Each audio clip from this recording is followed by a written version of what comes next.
Let's be honest, running a Black-owned business isn't easy because the odds are often stacked against us. And I've faced many roadblocks on my own journey due to various disparities and discriminations. And I'm not alone. In fact, Federal Reserve numbers show that Black business owners receive less business financing less often and at higher rates. So listen, we have a huge problem. And that problem is the growing wealth gap between Black communities versus other communities in the United States, which is mainly driven by business and investing opportunities. And you see, for the last 11 years, I've been operating and managing a professional service business, and most of my days look something like this. I get up early, eat my breakfast, and then work for hours at my desk while preparing to deal with the constant scrutiny, criticism, and doubt that comes my way. And sometimes it's from your own people. But instead of complaining about it, I grinded with my brother and best friend, and we went on to build a multi-million-dollar business. So in this video, in celebration of Black History Month, what I want to talk about is the statistical challenges Black business owners face, how to overcome some of these challenges, and likely the best way forward. So if all that sounds good to you, then make sure you like this video while the intro plays.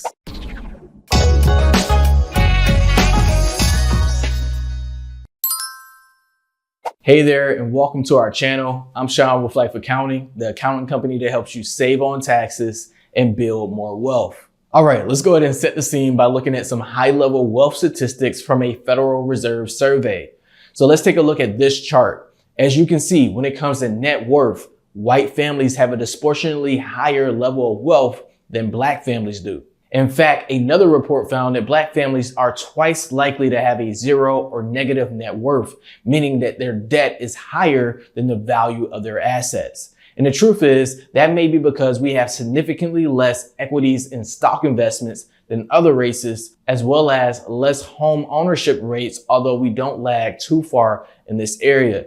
And if you watch my How to Go From Broke to Rich video, then you probably remember that the majority of wealth is concentrated in business interests, stocks or funds, and real estate, which means that if we want to grow our wealth, then we have to concentrate in those areas as well. Okay, so those are some of the hardcore statistics around wealth, but let's break this a little bit more, starting with challenge number one, funding. So we all know securing funding for your startup, whether it is a business loan or a business grant, can be critical for your business idea. Unfortunately, the racial funding gap is very real because Black business owners often get approved less for funding. And when they do, the amount tends to be $30,000 less when compared to white-owned businesses. Okay, so what's the deal? Banks just don't want to give us money because we're Black? Well, not exactly, okay? The problem is much deeper than that because usually banks or other lenders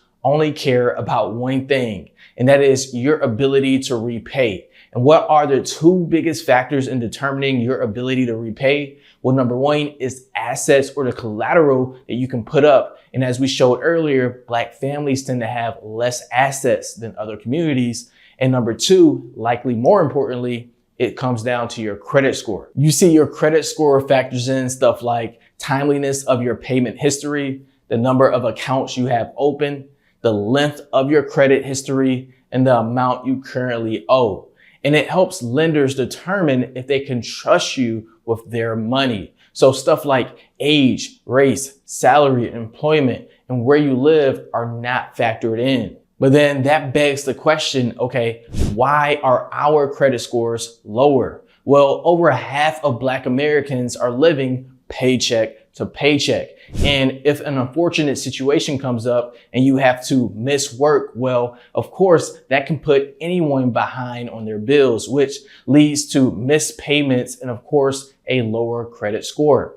On top of that, many people feel like the system was stacked against them and they were tricked or misinformed about credit when they first got started. And that's not too hard to believe because there's a lot of salespeople that will show you that you can afford things that you really can't by putting it on credit. In fact, Jay Moon, the general manager of credit at Credit Sesame, said in a statement, while the credit system was created to be blind, the data shows that Black Americans and Hispanic Americans are being unfairly shut out of the system. So check this out, okay? We get less funding because we have less assets, and we have less assets because we have lower credit scores, and we have lower credit scores because we face job and income disparities, and the hole just gets deeper and deeper and deeper. So as you can see, Black-owned business startups are at a distinct disadvantage, but let me tell you how I overcame them. For context, I was fortunate enough not to have a bad credit score, but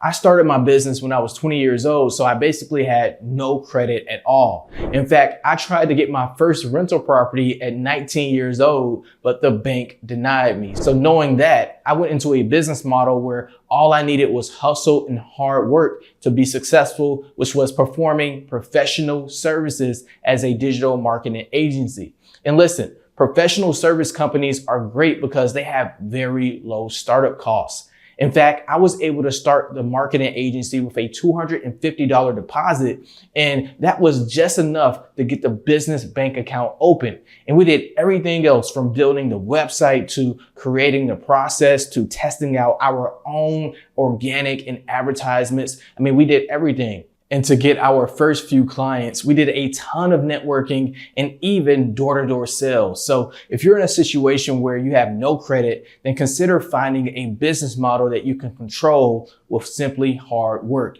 Now, I have a great video on my best side hustles that I've used and what you can use as well. So check that out after you finish this video. Okay, another great option to overcome some of these barriers would of course be to fix your credit score or try to apply for a business grant that you don't have to pay back. In fact, there are business grants that are specifically for underprivileged communities, but okay, I have to be real. Getting a grant can be difficult and you aren't guaranteed to get one. Now, if you're watching and you have any other suggestions on how Black business owners can overcome the funding challenge, then please tell us in the comment section below. Okay, moving on to the second challenge, education.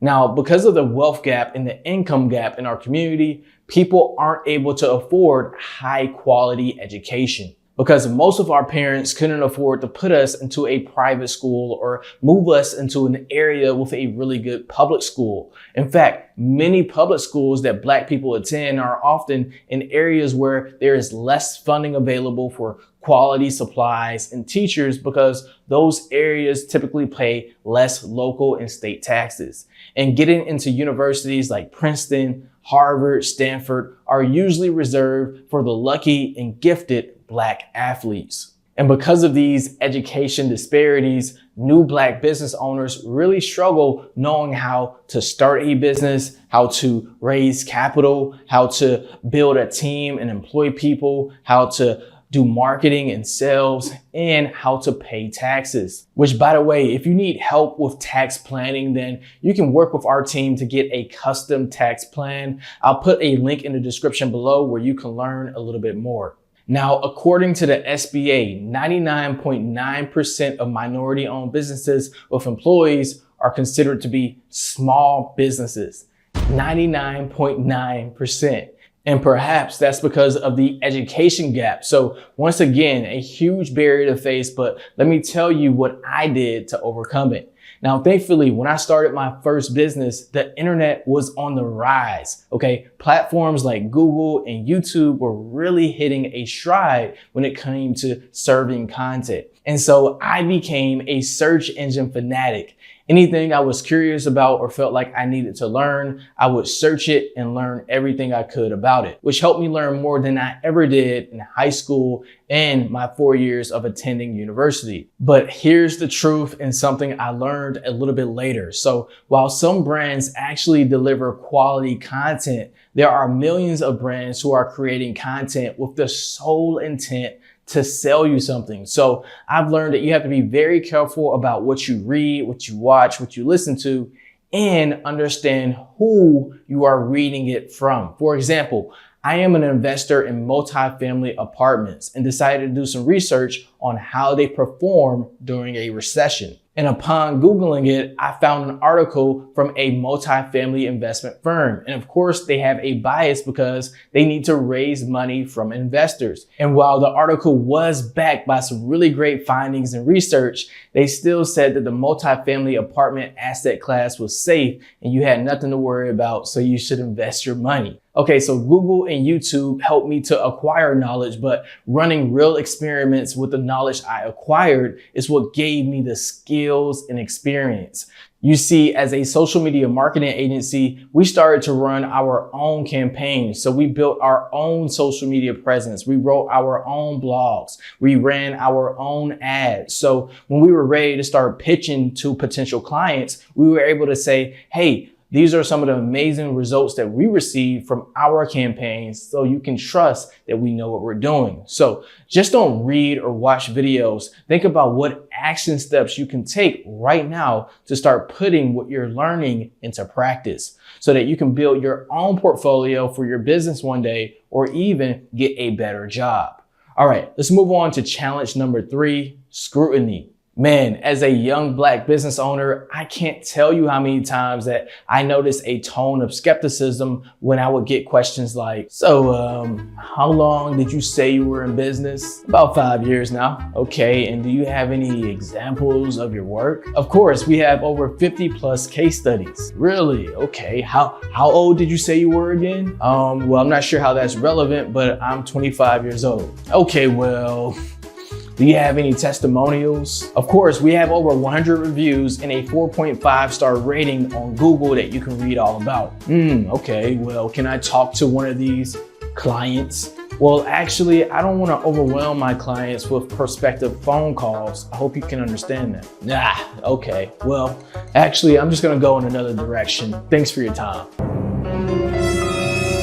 Now, of course, all these are fair questions, but it's more so the tone where you feel like someone is doubting you. And that's a big challenge that many of us face. And even today, we're still spending hours trying to present ourselves in the best way possible by dressing professionally, by proving our work with case studies and testimonials, by achieving and receiving national recognizable awards, by taking screenshots of our results and our team. So just think about, okay, how can you present your business in the best way possible? And this may be unpopular, but maybe you need to change the way you dress or cut your hair a certain way or play different music in your store or spend some extra time or money creating a high quality brand image. But regardless of what you do, at the end of the day, don't let doubt and scrutiny overcome you and stop you from being a business owner.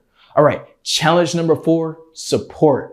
Okay, I'm gonna have to take off my jacket here and get super real with you because I know how uncool it can be to take yourself seriously in business, because sometimes it seems like it's more popular to go to parties or take vacations or play video games or buy designer clothes or get a car, a nice fancy car, instead of managing and running your own business. And this is where I have to hold everyone accountable, because the problem is we glorify the consumer mindset and minimize the owner mindset. Yet that's exactly the mindset that the Black community needs. And I mean, when I first got started in my business, sometimes I would hear side comments like, oh yeah, Sean, how's your little business doing? Little? Okay.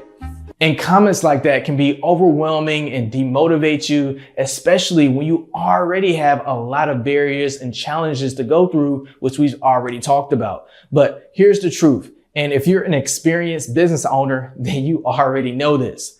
The support may never come until you build a business that is highly competitive in the marketplace. And that's the key, right? To build a business that is highly competitive in the marketplace, regardless of who supports you or how much support you have. Because when you have a product or service that people need or desperately want, then you're halfway to success. So I want to encourage all the Black business owners to keep building and keep grinding, because that's exactly what I did to make it through. Okay, let's move on to the 5th section of this video with number 5, the likely best way forward. Now, unfortunately, outside of actors and athletes and artists, there aren't many glorified examples of successful Black-owned businesses. But I love that some of these stars are using their income to invest. Just listen to this quick clip from Mr. Kevin Hart. All about financial inclusion. These are doors that were closed for quite some time, especially to my culture. We have about 35 companies that we've invested in. Fabletics, Beyond Meat, Therabody, Liquid IV, 8 Sleep. We've managed to put ourselves in position to be a real player in this space.